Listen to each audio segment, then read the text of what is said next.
Сәлеметсіздер ме, құрметті оқушылар? Бүгін сіздермен күкірт қышқылы және оның тұздары сабақты қарастыратын боламыз.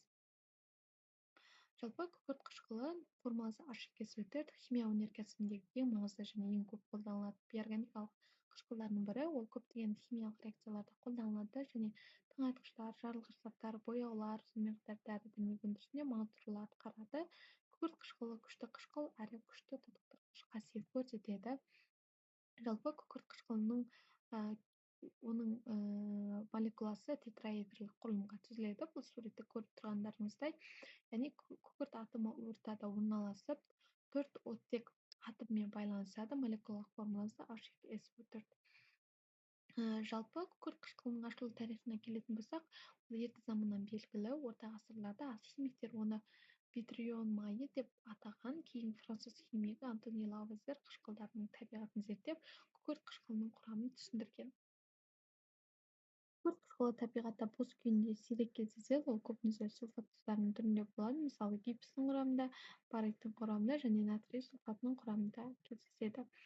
Және осы күкірт қышқылының алыну жолына келетін болсақ, өнеркәсіпте контакт әдісі жиі қолданылады. Яғни күкірттің жануы арқылы ары қарай ол тотығады. Тотыққаннан кейін SO3, яғни күкірт триоксиді түзіледі.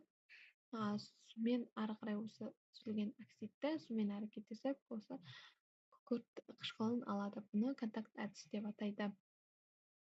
Жалпы күкірт қышқылы ол түссіз сұйық, иіссіз, тығыздығы жоғары, суда жақсы ериді, өте күшті коррозиялық зат, қайнау температурасы 338 Цельсий градус.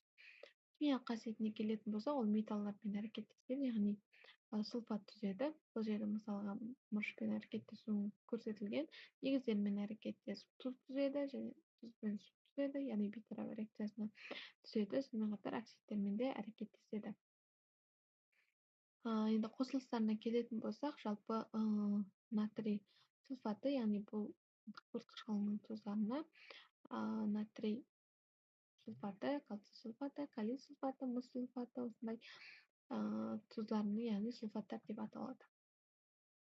Енді қолданылған келетін болсақ, өнеркәсіпте тыңайтқыштар өндірісінде, сонымен қатар мұнай өңдеуде қолданылады, металлургияда металдарды тазалауда қолданылады, аккумуляторларда, автомобильдер аккумулятордың қолданылады, және химиялық өнеркәсіпте бояғыш заттар, жарылғыш заттар жасауда осы күкірт қышқылын қолданылады.